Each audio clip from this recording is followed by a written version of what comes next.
मित्रांनो, कधी तुम्हाला असं वाटलं आहे का की आयुष्य तुमच्या विरोधात काम करत आहे? तुम्ही मेहनत करता, प्रयत्न करता, स्वप्न पाहता, पण तरीही गोष्टी मनासारख्या घडत नाहीत. कधी नोकरी मिळत नाही, कधी नातेसंबंध तुटतात, कधी पैशांची समस्या येते आणि कधी कोणतेही कारण नसताना मन अस्वस्थ राहते. अशा वेळी आपल्या मनात एक प्रश्न निर्माण होतो, देव माझ्यासोबत आहे का? नशीब माझ्या बाजूने आहे का? हे सगळं माझ्याच बाबतीत का घडतं? पण जर मी तुम्हाला सांगितलं की तुमच्या आयुष्यात घडणारी प्रत्येक गोष्ट तुमच्या विरोधात नसते, तर अनेकदा ती तुम्हाला अधिक चांगल्या भविष्याकडे घेऊन जाण्यासाठी घडत असते. तर आज आपण अशाच एका जगप्रसिद्ध पुस्तकाचा अभ्यास करणार आहोत. आज आपण जगप्रसिद्ध लेखिका आणि मोटिवेशनल स्पीकर गॅब्रिएल बर्नस्टीन यांनी लिहिलेल्या the universe has your back या पुस्तकाचा सविस्तर आढावा पाहणार आहोत. हे पुस्तक आपल्याला शिकवते, जेव्हा आपण भीती सोडून विश्वास स्वीकारतो तेव्हा जीवनात चमत्कार घडायला सुरुवात होते.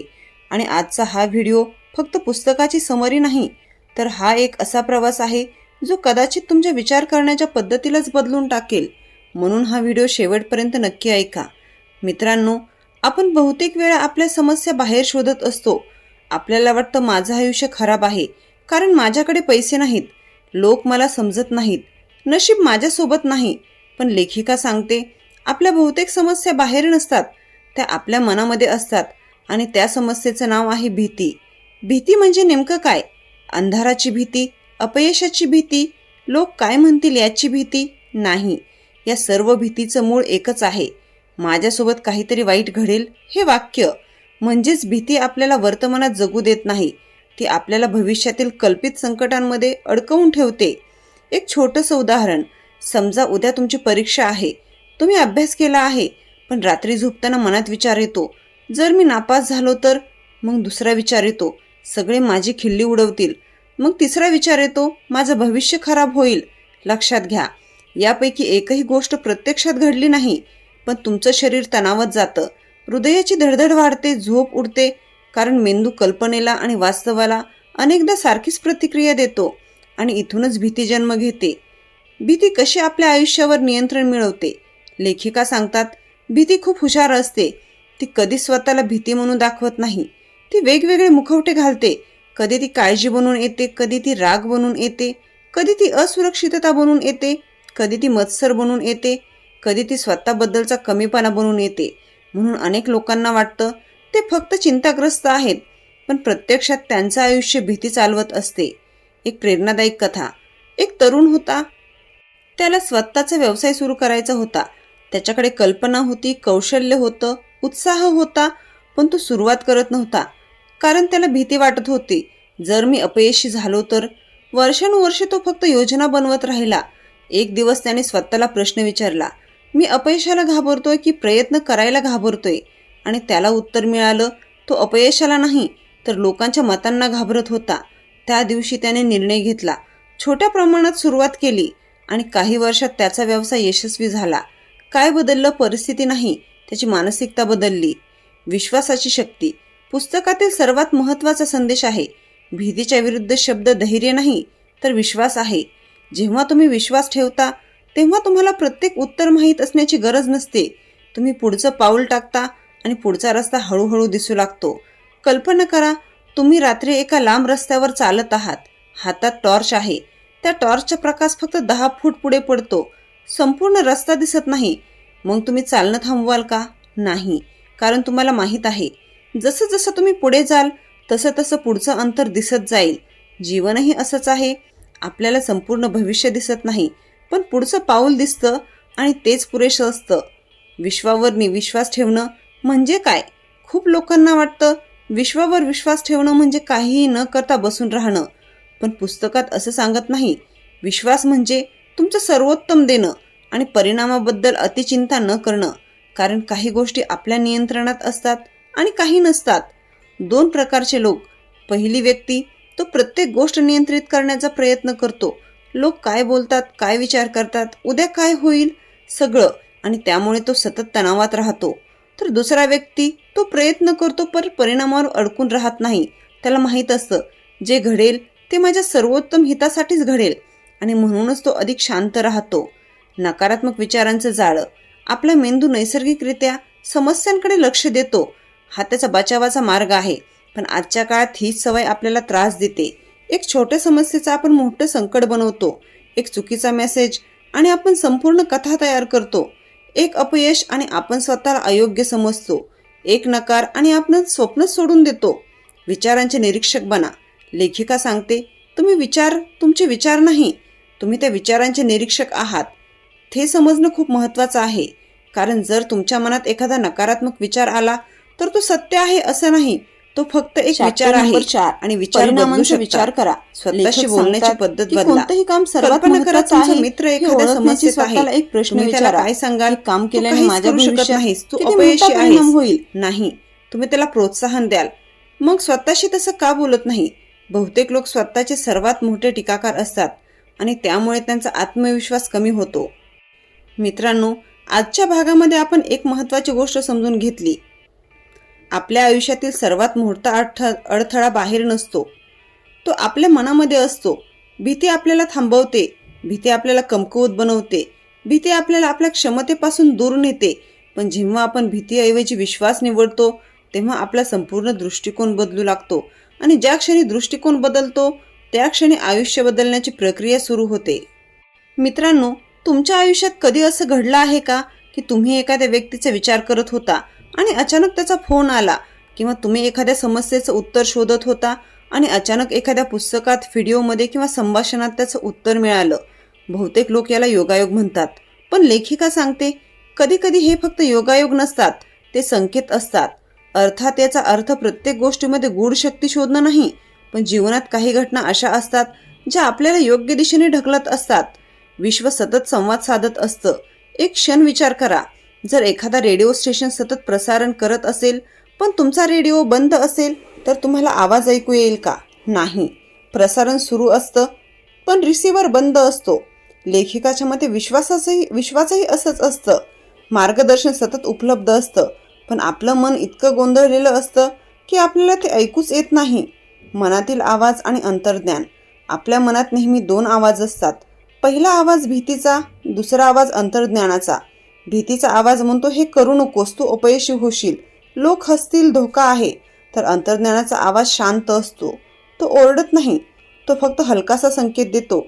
आणि म्हणूनच अनेक लोक तो आवाज ऐकत नाहीत. एक सुंदर उदाहरण. समजा तुम्ही दोन रस्त्यांच्या फाट्यावर उभे आहात. एक रस्ता सुरक्षित वाटतो, दुसरा रस्ता अनोळखी वाटतो. तुमचं मन सुरक्षित रस्ता निवडायला सांगतं, पण आत कुठेतरी एक भावना सांगते दुसऱ्या दिशेला जा. यालाच अनेक लोक अंतर्ज्ञान म्हणतात. समस्या अशी आहे की आपण लहानपणापासून बाहेरील आवाज ऐकायला शिकतो.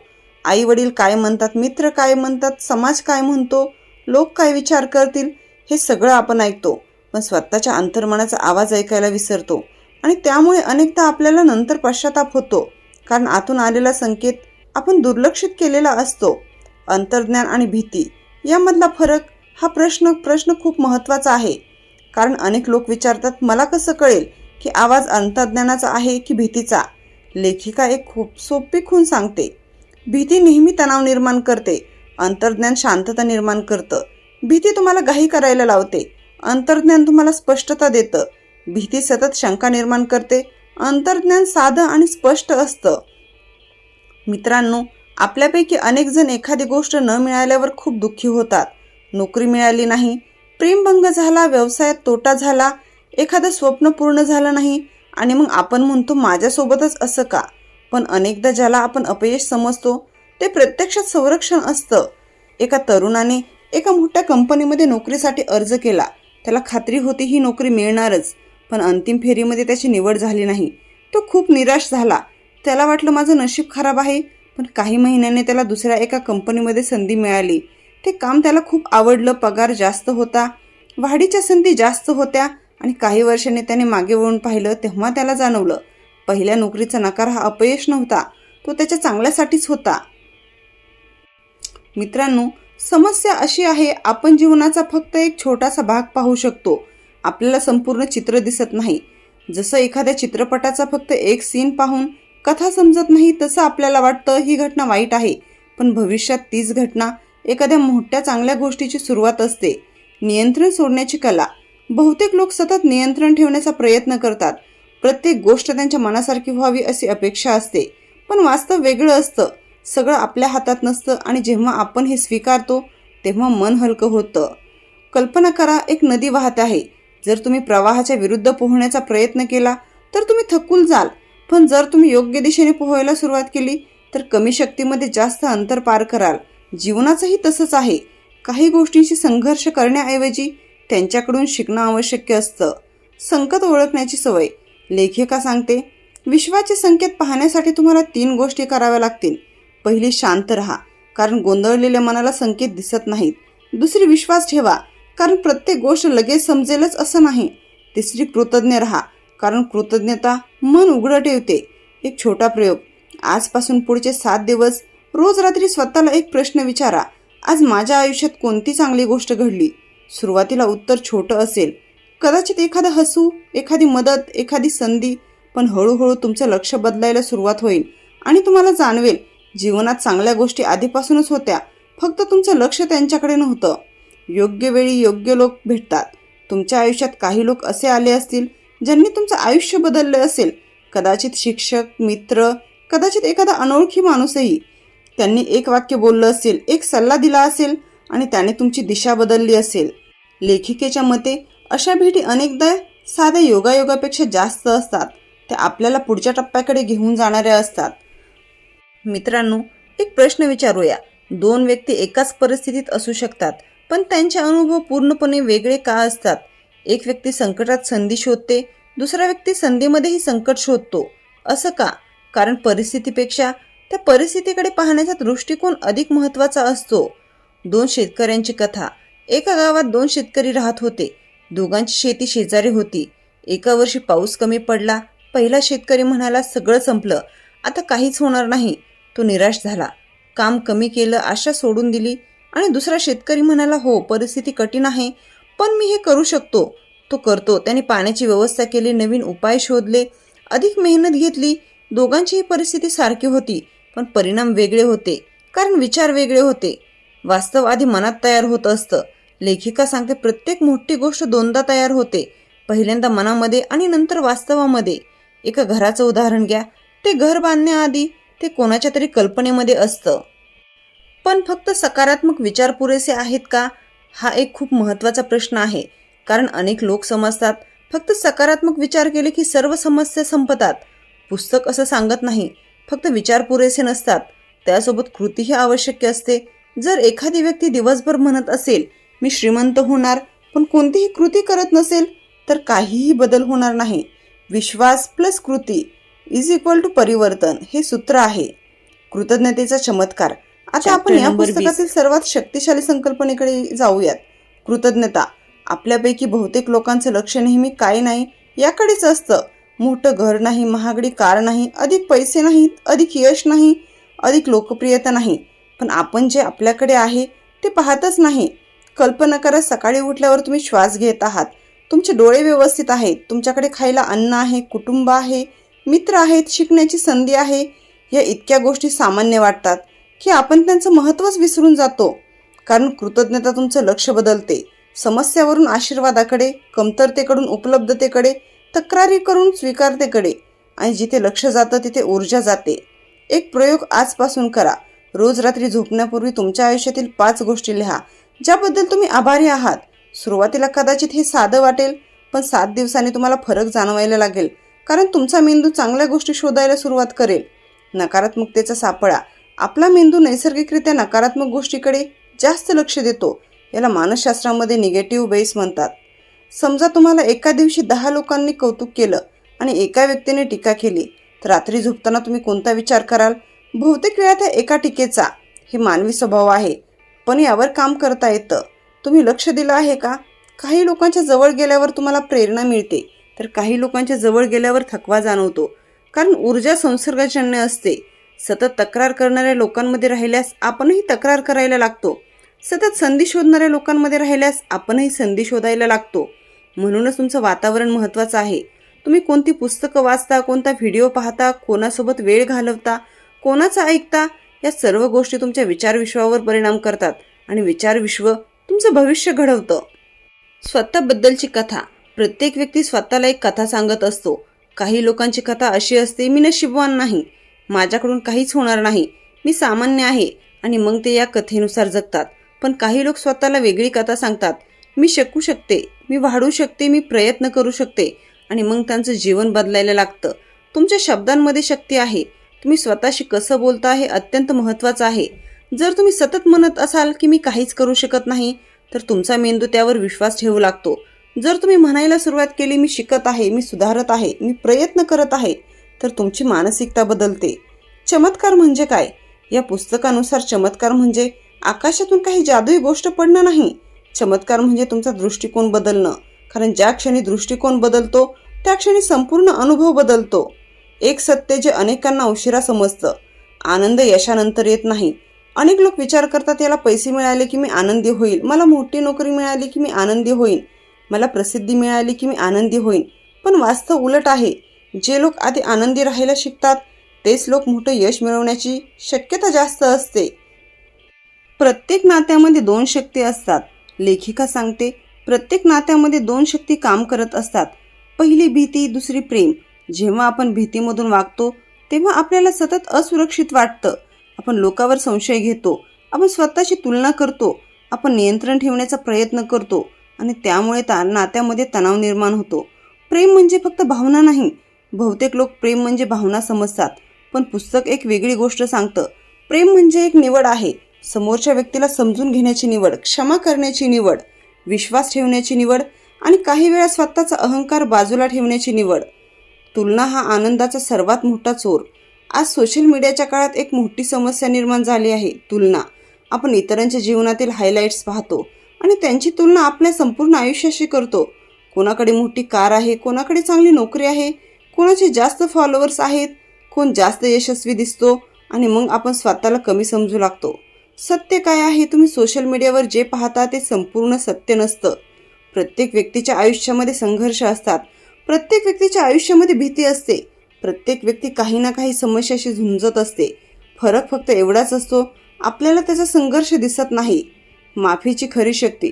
मित्रांनो, या पुस्तकातील सर्वात भावनिक धड्यांपैकी एक म्हणजे माफी. अनेक लोक वर्षानुवर्ष राग धरून ठेवतात. कोणीतरी त्यांना दुखावलेलं असतं, विश्वासघात केलेला असतो, अपमान केलेला असतो, आणि मग ते म्हणतात, मी याला कधीच माफ करणार नाही. पण इथे एक महत्त्वाचं सत्य आहे. जेव्हा तुम्ही कोणावरही राग धरून ठेवता तेव्हा सर्वात जास्त नुकसान कोणाचं होतं तर ते तुमचं. कारण राग समोरच्या व्यक्तीला शिक्षा करत नाही, तो तुमची शांतता हिरावून घेतो, तुमची ऊर्जा खर्च करतो, तुमचं मानसिक आरोग्य खराब करतो. माफी म्हणजे विसरणं नाही. अनेक लोक समजतात माफी म्हणजे जे घडलं ते योग्य मानणं. नाही, माफी म्हणजे जे घडलं ते चुकीचं होतं हे मान्य करूनही त्या वेदनेची कैद सोडून देणं. माफी म्हणजे स्वतःला मुक्त करणं. पैसा आणि अध्यात्म एकत्र येऊ शकतात का? हा एक खूप मनोरंजक प्रश्न आहे. अनेक लोकांच्या मनामध्ये एक समज असतो, जर मी आध्यात्मिक असेन तर मला पैशाचा विचार करू नये. पण पुस्तक असं म्हणत नाही. पैसा स्वतःमध्ये चांगला किंवा वाईट नसतो, तो एक साधन आहे. त्याचा उपयोग कसा केला जातो हे महत्त्वाचं असतं. लहानपणापासून अनेक लोक काही वाक्य ऐकत मोठे होतात. पैसा कमावणं खूप कठीण आहे, श्रीमंत लोक स्वार्थी असतात, आपल्यासारख्या लोकांसाठी मोठं यश नाही, आणि हळूहळू हे विचार अवचेतन मनामध्ये बसतात. परिणाम काय होतो? व्यक्ती संधी येऊनही मागे हटतो, मोठी स्वप्न पाहायला घाबरतो, कारण त्याच्या मनामध्ये आधीच मर्यादा तयार झालेल्या असतात. समृद्धीची मानसिकता. लेखिका सांगते, विश्वामध्ये संधीची कमतरता नाही, कमतरता असते ती विश्वासाची. काही लोक प्रत्येक ठिकाणी अडथळे पाहतात, पण काही लोक प्रत्येक अडथळ्यांमध्ये संधी पाहतात, आणि हीच मानसिकता त्यांचं भविष्य ठरवते. यश म्हणजे नेमकं काय? बहुतेक लोक यशाची व्याख्या बाह्य गोष्टीनं करतात. मोठं घर, मोठी गाडी, मोठा बँक बॅलन्स. पण पुस्तकानुसार खरं यश म्हणजे अंतर्मनाची शांतता. कारण जर एखाद्या व्यक्तीकडे सर्व काही असेल पण मनामध्ये शांतताच नसेल तर ती व्यक्ती खरोखरच यशस्वी आहे का? अडथळे काय येतात? हा प्रश्न प्रत्येकालाच पडतो. जर विश्व माझ्या बाजूने असेल तर मग अडथळे काय येतात? लेखिका सांगते, अडथळे आपल्याला शिक्षा देण्यासाठी येत नाहीत, ते आपल्याला घडवण्यासाठी येतात. एका फुलपाखराची कथा. एका व्यक्तीला कोशातून बाहेर पडण्याचा प्रयत्न करणारे फुलपाखरू दिसलं. त्याला त्याची दया आली. त्याने कोश कापून त्याला बाहेर काढलं. पण काही वेळानंतर ते फुलपाखरू उडूच शकलं नाही, कारण त्या संघर्षामुळे त्याच्या पंखामध्ये शक्ती येणार होती. तो संघर्ष त्याच्या वाढीसाठी आवश्यक होता. आपल्या जीवनातही हेच घडतं. काही संघर्ष आपल्याला मजबूत बनवतात, काही अपयश आपल्याला अधिक शहाणं बनवतात, काही नकार आपल्याला योग्य दिशेकडे वळवतात आणि काही संकट आपल्यामधील सुप्त शक्ती जागृत करतात. स्वतःवर विश्वास ठेवणं. मित्रांनो, या पुस्तकात वारंवार एक गोष्ट सांगितली जाते, तुमच्यामध्ये तुम्हाला वाटतं त्यापेक्षा खूप जास्त क्षमता आहे, पण अनेकदा भीती या क्षमतेवर पडदा टाकते. म्हणून स्वतःवर विश्वास ठेवणं अत्यंत महत्त्वाचं आहे. या पुस्तकाचा सर्वात मोठा संदेश, जर मला संपूर्ण पुस्तक एका वाक्यात सांगायचं असेल तर ते वाक्य असेल, जेव्हा तुम्ही भीतीऐवजी विश्वास निवडता तेव्हा विश्व तुमच्यासाठी नवीन दरवाजे उघडू लागतं. लक्षात ठेवा, पुस्तक हे सांगत नाही की जीवनात समस्या येणार नाहीत. पुस्तक हे सांगत नाही की प्रत्येक इच्छा लगेच पूर्ण होईल. पुस्तक हे सांगत नाही की फक्त सकारात्मक विचार करूनच सर्व काही मिळेल. पुस्तक सांगतं तुमचा दृष्टिकोन बदला आणि मग तुमचा अनुभव बदलायला सुरुवात होईल. सकाळची सुरुवात कशी करावी? बहुतेक लोक सकाळी उठतात आणि लगेच मोबाईल हातात घेतात, न्यूज पाहतात, मेसेज पाहतात, सोशल मीडिया पाहतात आणि दिवसाची सुरुवात बाहेरील गोंधळाने होते. मग पुस्तक आपल्याला वेगळा मार्ग दाखवते. सकाळचे पहिले 5 मिनिट उठल्याबरोबर स्वतःला एक प्रश्न विचारा, आजचा दिवस माझ्यासाठी कोणती नवीन संधी घेऊन येऊ शकतो? हा प्रश्न साधा वाटतो, पण तो तुमच्या मेंदूला संधी शोधण्यासाठी तयार करतो. दुसरी सवय म्हणजे 3 गोष्टीबद्दल कृतज्ञता व्यक्त करा. उदाहरणार्थ, मी जिवंत आहे याबद्दल आभारी आहे, माझं कुटुंब आहे याबद्दल आभारी आहे, आजचा दिवस मला मिळाला याबद्दल आभारी आहे. यामुळे दिवसाची ऊर्जा बदलते. समस्या आल्यावर काय करायचं? मित्रांनो, जीवनात अडचणी येणारच, कोणालाही त्यापासून सुटका नाही. पण पुढच्या वेळी समस्या आली तेव्हा लगेच घाबरण्याऐवजी स्वतःला हा प्रश्न विचारा, या परिस्थितीतून मी काय शिकू शकतो? हा एक प्रश्न तुमची मानसिकता बदलू शकतो, कारण तुम्ही बळीची भूमिका सोडून शिकणाऱ्याची भूमिका स्वीकारता. लोकांशी व्यवहार करताना या पुस्तकातील एक सुंदर धडा आहे. प्रत्येक व्यक्ती आपल्या आतल्या संघर्षाशी लढत असतो. काही लोक रागावलेले असतात, काही लोक दुखावलेले असतात, काही लोक घाबरलेले असतात आणि अनेकदा त्यांचं वर्तन त्यांच्या वेदनेतून येत असतं. म्हणून प्रत्येक वेळी प्रतिक्रिया देण्याऐवजी समजून घेण्याचा प्रयत्न करा. स्वतःला माफ करा. अनेक लोक दुसऱ्यांना माफ करतात पण स्वतःला माफ करत नाहीत. ते वर्षानुवर्षे जुन्या चुका मनात ठेवतात. माझ्याकडून तेव्हा ती चूक झाली, मी तो निर्णय चुकीचा घेतला, मी ते करू शकले नाही. पण लक्षात ठेवा, त्या वेळेचा तुम्ही आणि आजचे तुम्ही वेगळे आहात. तुम्ही शिकलात, तुम्ही वाढलात, म्हणून स्वतःलाही माफ करा. भीती आल्यावर काय करायचं? भीती पूर्णपणे नाहीशी होणार नाही. जगातील सर्व यशस्वी लोकांनाही भीती वाटते. फरक एवढाच असतो, ते भीतीनं असूनही पुढे चालत राहतात. म्हणून पुढच्या वेळी भीती वाटली तेव्हा स्वतःला विचारा, मी या भीतीमधून निर्णय घेतो की विश्वासामधून? विश्वावर विश्वास ठेवण्याचा अर्थ म्हणजेच, विश्वावर विश्वास ठेवणं म्हणजे बसून राहणं नाही, तो आळस नाही, तो अंधविश्वास नाही. विश्वास म्हणजे तुमचं सर्वोत्तम देणं, योग्य कृती करणं आणि नंतर परिणामाबद्दलची अतिचिंता सोडून देणं. जीवनाचा एक सुंदर नियम आहे, काही गोष्टी आपण नियंत्रित करू शकतो, काही गोष्टी करू शकत नाही. आपले प्रयत्न, आपली वृत्ती, आपले निर्णय हे आपल्या नियंत्रणात आहेत. पण इतर लोक काय करतील, भविष्यात नेमकं काय होईल हे आपल्या नियंत्रणात नाही. म्हणून ऊर्जा त्या गोष्टीवर खर्च करा ज्या तुमच्या हातात आहेत. या पुस्तकातील 5 सुवर्ण नियम. भीतीऐवजी विश्वास निवडा. भीती तुम्हाला थांबवते, विश्वास तुम्हाला पुढे नेतो. नंबर 2, कृतज्ञतेचा सराव करा. तुमच्याकडे जे आहे त्याची कदर करा, कारण कृतज्ञता ही आनंदाचा पाया आहे. नंबर 3, अंतर्मनाचा आवाज ऐका. कधी कधी तुमच्याकडे सर्व उत्तरं नसतील, पण योग्य दिशा जाणवेल. नंबर 4, माफी स्वीकारा. राग धरून ठेवणं म्हणजे स्वतःला शिक्षा करणं. नंबर 5, प्रत्येक अनुभवातून शिका. अपयश असो किंवा यश, दोन्हीही शिक्षक आहेत. अंतिम प्रेरणादायक कथा. कल्पना करा, एक जहाज समुद्रात निघाला आहे. समुद्र शांतही असेल, काही वादळही असेल. लाटा येतील, वादळे येतील. काही दिवस दिशा स्पष्ट असेल, काही दिवस धुकं असेल, पण जहाजाचं काम काय आहे? थांबणं नाही, पुढे जात राहणं. जीवनही असंच आहे. आपल्याला संपूर्ण नकाशा दिसणार नाही, पण पुढचं पाऊल दिसेल आणि तेच पुरेसं आहे. मित्रांनो, the universe has your back हे फक्त एक पुस्तक नाही, हा एक दृष्टिकोन आहे. जीवनाकडे पाहण्याची एक नवीन पद्धत आहे. या पुस्तकाचा मुख्य संदेश असा नाही की सर्व काही परिपूर्ण होईल, तर असा आहे की तुम्ही कोणत्याही परिस्थितीत शांतता, विश्वास आणि आशा निवडू शकता. लक्षात ठेवा, कदाचित सध्या तुमच्या आयुष्यात काही गोष्टी मनासारख्या नसतील, कदाचित तुम्ही संघर्षातून जात असाल, कदाचित काही प्रश्नांची अजून उत्तरही मिळाली नसतील, पण याचा अर्थ प्रवास संपला असा नाही. कधीकधी जीवन आपल्याला जिथे जायचं आहे तिथे नेण्यापूर्वी आपल्याला जिथे असायला हवं ते घडवत असतं.